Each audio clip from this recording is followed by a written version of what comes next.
So a bit of a change of scenery today. Well, also a bit late today. So today is Saturday, it's not Friday. I've been really good at doing this on a Friday because of not having travel. It's much easier to do these things. But I just had a super early start yesterday, and then I woke up even earlier because I knew I had an earlier start, and my brain was just going, you're going to have to wake up soon. So I woke up like 2 a.m. yesterday morning, and by the end of the day I was just done. So sorry for being a day late, but it's not like you're going anywhere anyway, right? So anyway, I thought I'd talk a little bit about that. Or actually, first of all, the different scenery. So I'm at the other side of my house. I'm in the garden. I just realised I've never done one from the garden.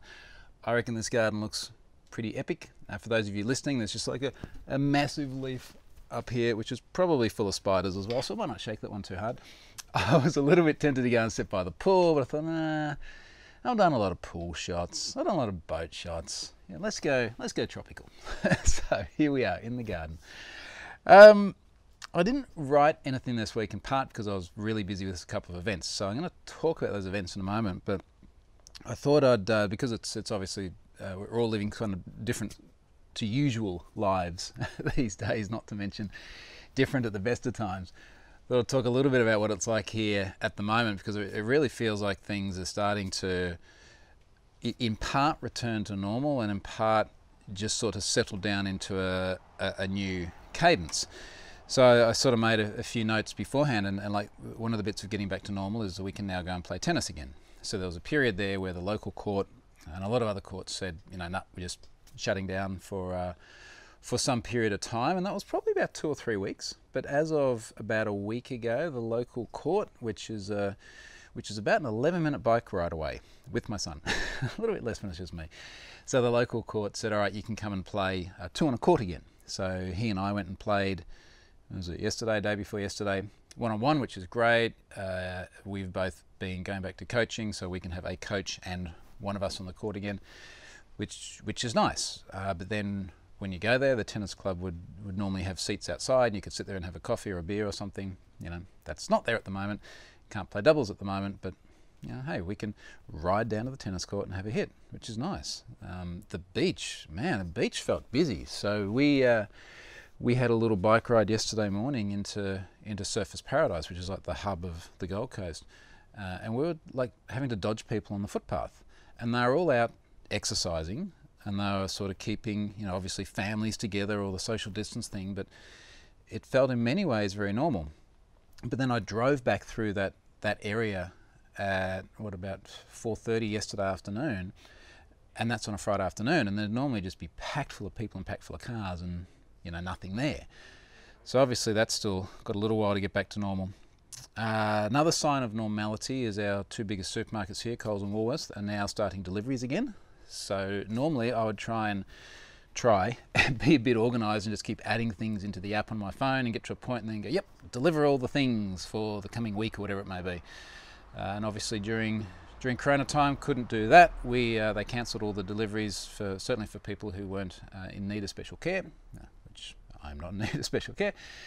So it was literally like go to the shops, but now deliveries are coming back, which is good. We've got at least another 4 weeks worth of homeschooling for parents who don't have essential roles. So certainly that's my case. As much as I'd like to think my role is essential, which means the kids will still be around for a while. And then it's going to get reviewed sometime in May. I think they said around about the middle of May. But the way we're tracking at the moment, I thought I'd talk about some Aussie stats. We're very likely to have the kids back at school, I think, by the end of next month, which, you know, again, will be another step back to normality. So one of the things I thought was interesting sharing here, and I appreciate none of this has got to do anything or has anything to do with InfoSec, but it has to do with something that is obviously impacting all of us now. One of the things I find really interesting here is just looking at the empirical numbers, because it can just be downright depressing reading the news headlines, and they are depressing. Not so much in Australia, and you'll see why in a moment based on the numbers, but you then get media spin and you get political agendas, and my God, don't even start on 5G. Holy shit, some of those people came out of the woodwork this week. Don't engage. Anyway, numbers. So there's a really interesting account here which has got a lot of followers in a very short amount of time, 64,000 followers. It's called COVID_Australia. And this account has been very active, tweeting many times throughout the day what our empirical numbers are in Australia. So where we're at the moment in Oz, now just for context, so Oz, we've got about 25 million people in Australia. It's a landmass slightly smaller than the USA, a little bit smaller again than Canada, very similar in size to mainland Europe. So 25 million people, keep that in mind. So we've had a total of 6,677 cases in total across the entire coronavirus situation. Now, of course, that is only known cases, it is not the unknown cases. But if you compare that to many other parts of the world, obviously we're faring exceptionally well. We've also done 482,000 tests.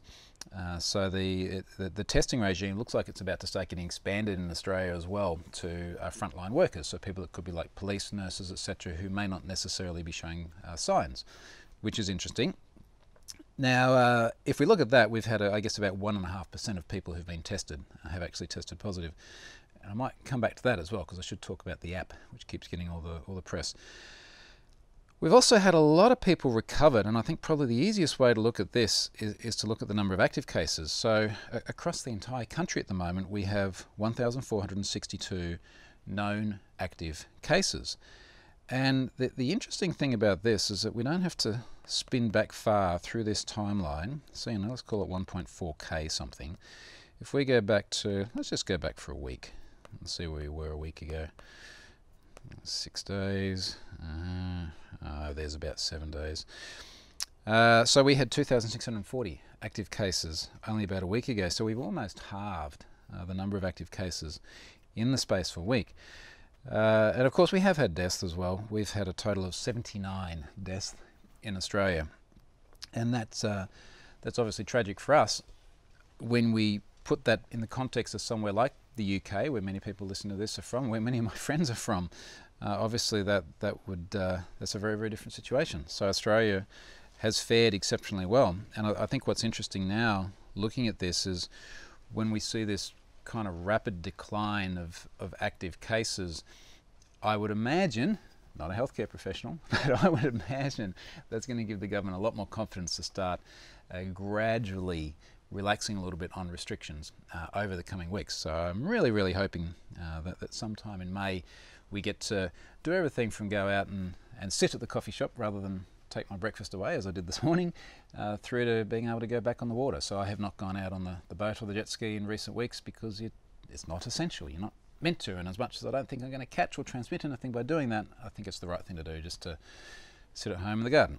So we're tracking really well there. Now the app, I didn't actually put this in my list of things to talk about, so I haven't given it much thought other than the discussions that have come up during the week. So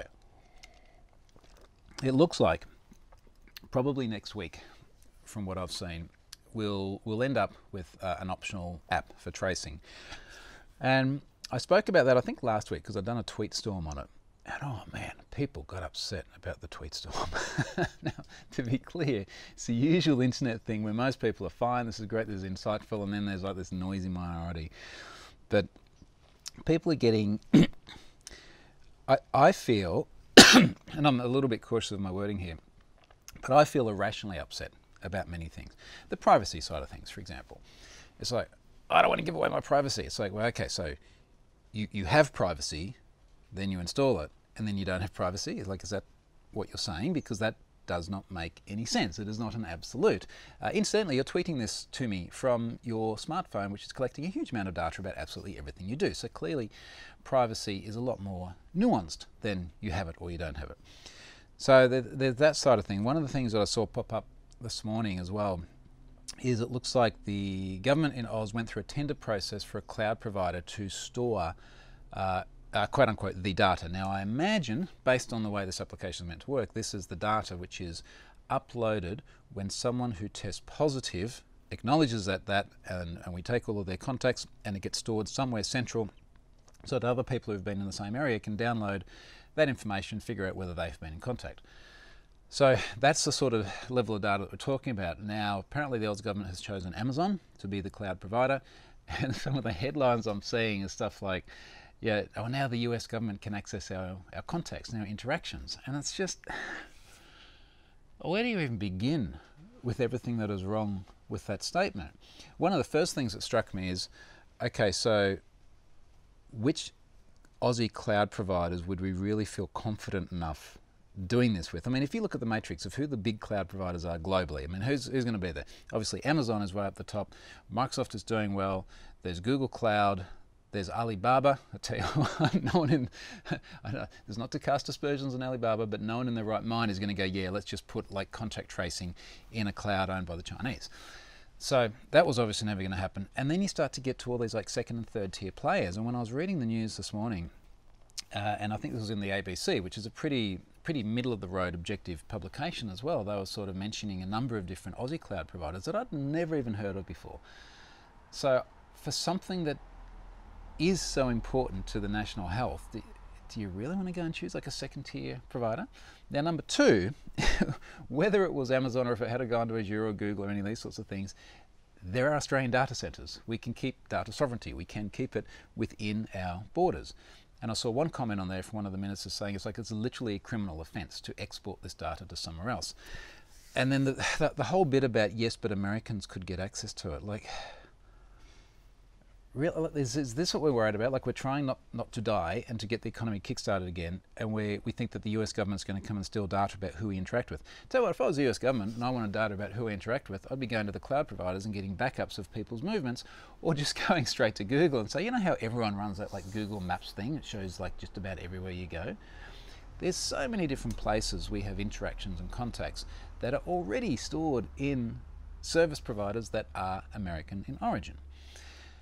One of the things that immediately came to mind as well is the, I think it was the Belfast case for Microsoft, where the US government, it was one court in one state from memory, demanded access to the data of someone that was stored in Belfast. And Microsoft fought that and won, and did not have to export the person's data on the basis of they weren't within the jurisdiction of that court. And think about it from the cloud provider's perspective. And this was a discussion that was had many, many times after the Snowden situation. If we have a situation where a cloud provider, by virtue of being American in nature, which of course is all the big ones, the Alibaba thing aside, if we have a situation where they can't do business in a country without that country being scared of their information being exported to another country under a totally different jurisdiction, that is a massive issue for cloud providers, and it goes well beyond just this one contract tracing thing. So I felt that headline really misrepresented the actual situation and also the risk. Now, there's also been a bit of discussion going backwards and forwards about will it be open source, won't it be open source? I obviously vehemently believe it should be open source. I don't necessarily think that that's going to solve all the problems, or that people won't still be upset about it, because then there's all the arguments about, well, how do you ensure that what has been open sourced is what's actually installed on the devices? But it does go a long way towards transparency, and the government demonstrating that they want to be transparent. So I really, really, really hope that happens, and I hope people absolutely tear it to shreds. And what I mean by that is that I hope there are a lot of free penetration tests, and I hope there is some sort of responsible disclosure process where when people do find stuff, and they will find stuff because it is software made by humans, I hope there is a process for them submitting that, getting stuff fixed. I would suggest that this is not the sort of thing that we should necessarily be providing bug bounties for. Probably a terrible pun in there, but you get what I mean. Simply because this is something that's in the best interest of everybody, including the folks looking to find the bugs. Then, of course, the other bit is, you know, when I say in the best interest, there are people who are arguing that this is not something which gives us any health benefit. I'm not in a position to say whether it is or whether it isn't, because I don't know. It seems like a good idea, but then you'll get some healthcare professional who says it's not, and you'll get someone else who says it is. And I would suggest that for anyone who actually doesn't know, maybe just chiming into the echo chamber and saying, oh, this is crap because, is maybe not the best thing to do. Otherwise we end up with the whole 5G situation again, where you will find experts who say that this like weakens the immune system, and because of the 5G towers you might get coronavirus. So I'd much rather leave that to the people who actually know what they're doing. Anyway, by this time next week, or actually hopefully 6 days if I get back on track, there might be an interesting story to tell about what's actually happened with the contact tracing app in Australia. Short of anything absolutely atrocious about the whole thing, I'll be running it, and I'll be happy to share with people what my thoughts about it are. Alrighty, so Bit more intro there than what I expected. Let's talk about what I was doing this week. I was at NDC Porto from my office up there. So we did NDC Copenhagen a few weeks ago. I wouldn't have physically gone to Copenhagen. I was there last year, which was nice. I wouldn't have physically gone to Porto. I was there a few years ago, which was nice. But I did end up going there virtually, and Scott Helm and I did run Hack Yourself First at Porto this week. So we ran that online. Went fine. Same old story. Business as usual. I think we kicked off at 6 p.m. my time. I did the first session, which takes about 3 and a bit hours. So I did that. Scott and I bantered for a little while, then Scott took over and he did the last session both days. So the other events that we'll have coming up that'll be similar, the next big one will be NDC Oslo in June, which I have been to physically every single year since 2014. This will now be my first virtual year because it definitely ain't happening in person. So if you're looking to come and do a Hack Yourself First workshop, the next opportunity is NDC Oslo online. So we had those. The reason I was up so early yesterday morning was for Pluralsight's Tech Skills Day, which was an interesting little session actually. So I was interviewed for probably about 20 minutes about some cyber things. I realized afterwards, I was looking at my emails this morning, it's like, they sent me all the questions in advance. Oh, that's interesting. I have this is tangential now, but I have a personal policy on any of these interviews that I don't want to see questions in advance. I always have an answer, and I don't like the artificial nature of like, let's have a live interview so it's like really natural. By the way, here's everything we're going to ask you. Can you please go away and prepare your answers? I just don't like that. I'd much rather be just talking off the cuff. And then if I don't know the answer for something, you know what I'll say? I don't know the answer. I'm okay not knowing the answer. So anyway, that was scheduled to be 5 a.m. my time yesterday morning, because America. So I set my alarm for 4 o'clock so I could get up early enough and caffeinate, and then I woke up at like 2:15 going, is it time yet? So yeah, I was a bit ragged by the end of the day. So this is why we're late. On to other things. I do have a couple of other things. I asked the question during the week. In fact, let me see exactly how I phrased this question, because this did take me down a rabbit hole. I said, what fun little IoT projects have you done around the house looking for inspiration? And there's some really good ideas. And I started reading all these ideas. And now mind you, like I'm up to my eyeballs in backlog of data breaches and stuff to do for Have I Been Pwned and other bits and pieces people want me to do. I really don't have the time to do this, but it's really good fun. You know, I wanted to do more IoT stuff. Anyway, someone somewhere along the line mentioned someone about like Lifx Litepanels. So IoT controlled lights, which are panels. And I had a bit of a look at that and thought, well, they're pretty pricey. Yeah, not so sure about those. And then a hop, skip and a jump later, and suddenly I'm reading about Nano Leaf. And Nano Leaf are also light panels, but they're triangular. They're about, if you look at the video, about this big, so maybe 20 centimeters on each side of the triangle. And you can buy a box of them that have 9 in them, and you just connect them together, sit them flat on the wall, and then the controller app can change the colors of them all. There's an add-on when you buy the rhythm one, which actually responds to noise. So if you're playing music, they flash in different ways. And I was like, my son would love this. Like, I have to have this. And within like an hour of the tweet, I discovered that they were for sale just down the road here at the JV Hi-Fi. So we went down there, we grabbed 2 boxes, because if he has one, his sister has to have one. And then we've come back, we've installed Nano Leaf. And it is awesome, it is so cool. We sort of mapped out on the wall where everything would go. There's got like the 3M command strips, like the double-sided tape ones, stuck them all on the wall. Just one little thin cable hangs down the bottom of them for power. You put that behind something else, so it doesn't look too bad. And then it gets controlled by the app. And it is epic. And they're super bright too. So he normally sleeps with his curtains open, and I can be like outside 100 meters away, and there's just this glow coming out of his room. So he loves it. So if you haven't tried Nano Leaf and you want to do some fun IoT stuff, have a look at that. And they're infinitely expandable as well. Now, I'm not going to infinitely expand them because they do cost a bit of money. I think it was about 275 Australian dollars for the 9 of them. I think in the US they run at like 170 US or somewhere thereabouts. But as a one-off installation, super, super cool. I've got a bunch of other IoT things I want to do. I really want to IoT my garage door because I'd like to be able to ask Siri to open the garage door, plus mine sounds like it needs to be replaced. Honestly, this is not just me trying to install new shit in my house. I really want to find an IoT water temperature sensor for the pool. And this is exceptionally hard. I mean, literally looking around at this for years. If anyone knows where to get an IoT water sensor temperature I can put somewhere, I'd love to know about it.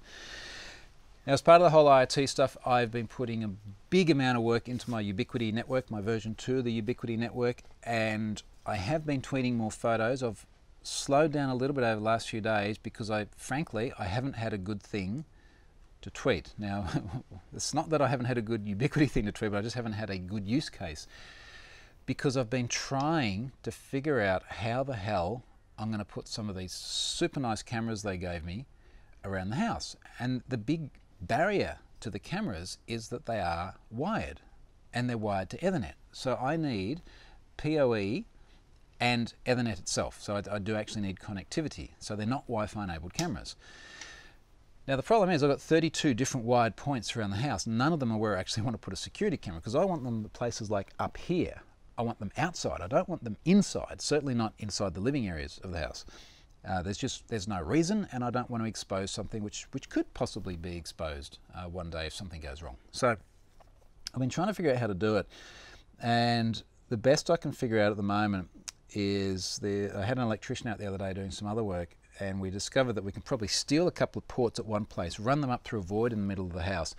There is like a gabled roof right up the top. We can run the two cables out to different sides, and we can have one pointing down that way at the back and one pointing this way at the front. And they're much higher than what I'd like, but it's about the only thing we can do. And then I'll just have to sort of zoom and enhance to cover the areas I want. And then the other idea I had, and I thought this was going to solve all my problems, is I can always take one of the access points that can wirelessly uplink. And I can PoE it, so I've still got to be near power, but I can PoE into the access point, I can wirelessly uplink, and then I'll use an access point with a secondary physical port. And with that secondary physical port, I can plug one of the cameras in there with its own PoE injector. So now I've got two PoE injectors. I need two power points, one powering the AP, which wirelessly uplinks, and then one powering the camera, which wires into the AP. Now that's what I've eventually done, and I've put one in my garage. I put one of the little tiny ones, actually I've got one of the dome ones in the garage, and I'm going to actually mount that on the roof. But even then, it's clunky. It's like it's sitting next to an access point, and it needs two power sockets. And anyway, I have been talking to Ubiquiti about this, and I've said I would really love you to do a solution which was a Wi-Fi enabled camera. And it would be great to see some that might even be battery powered like the Arlos as well. And the only problem is, and one of the reasons I'm sick of the Arlos is I'm sick of replacing batteries. So you gotta trade off on something, right? But anyway, hopefully I'll mount the one in the garage today, so at least I'll have one camera working, and then when the electrician comes out, we'll run the two wired ones, and that'll have to do me for a moment. Actually, the other thing on that, which was driving me crazy, is I wanted to put one in my boat shed, because that's, look, I mean, it's a bit like a garage. It's not a neat, pretty area like inside the house. I don't mind if I've got a couple of power sockets in there powering PoE. And the problem there is that the boat shed sits, and also I appreciate how first world this problem is. You don't have to remind me. The boat shed sits under the house, and there's probably about 18-20 inches worth of reinforced concrete over that, and absolutely no chance of any line of sight short of starting to mount external antennas. And what I found is that I've got one of the HD access points from Ubiquiti up in the master bedroom, and when I'm down in the boat shed and I put one of the mesh APs all the way towards the door, and the door to the boat shed is open, the RF seems to reflect back out, and I can get like a 30% wireless uplink signal. As soon as I close the door, no signal. I was just absolutely tearing my hair out, and I've looked at so many different ways of actually running Ethernet down there, and there's just simply no way it's going to happen without major work. I just blew so much time this week because it was like, I'm a capable, creative guy. Like, I'll figure out a way to do this. Yeah, give me an hour or two, we'll have this up and running. And it's like half a day later, it's like, nope, not going to work. So anyway, that's my That's my Wi-Fi woes. On to something different. Oh boy, Nintendo. Now, I was getting a bunch of tweets, and again, I've said this before, like often I'll get up in the morning, there is a theme in my Twitter thread, and this was about Nintendo, air quotes, hacked. And it is just the absolute same old predictable story every time. A whole lot of people say that someone else has just taken over their Nintendo account. They swear that they've got good passwords.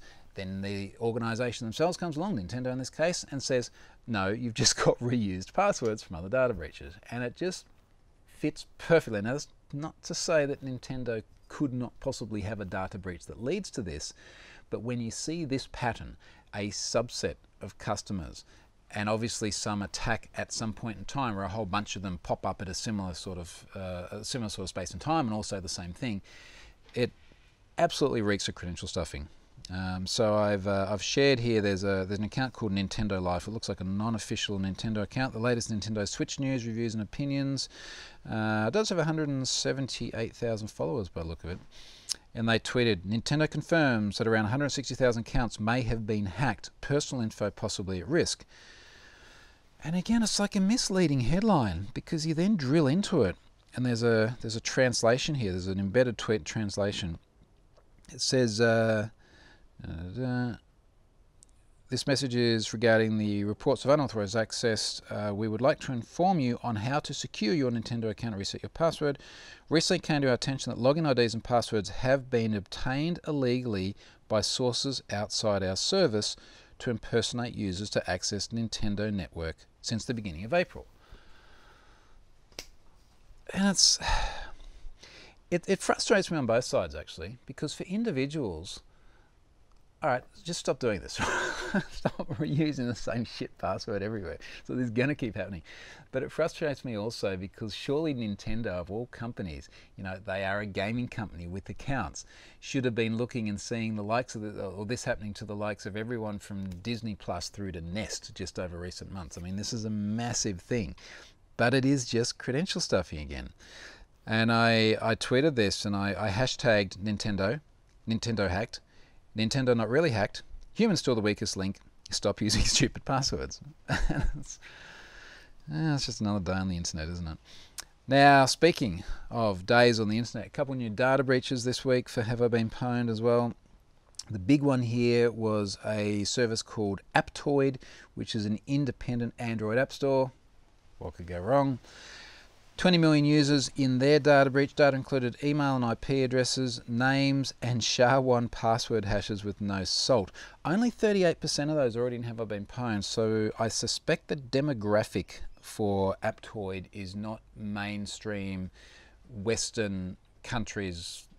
What's a mainstream Western country? Mainstream users. I mean, very often when I see percentages that are in the 30% or lower, it's like it's a Chinese service or something that doesn't sort of represent where the bulk of credentials already are and have I been pwned.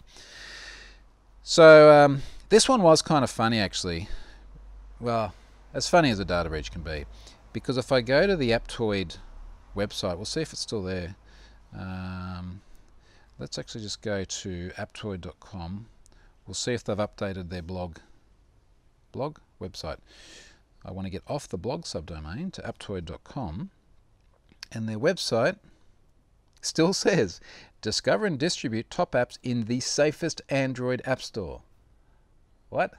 How is that safer than like the Google Play Store? I don't get it. But yeah, anyway, whatever. So that was the situation with the data breaches as well.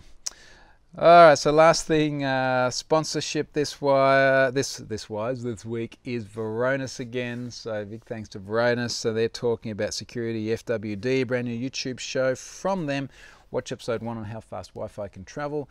And I'm sure you would have seen Varonis here on the sponsorship page before. Long time, good relationship with those guys.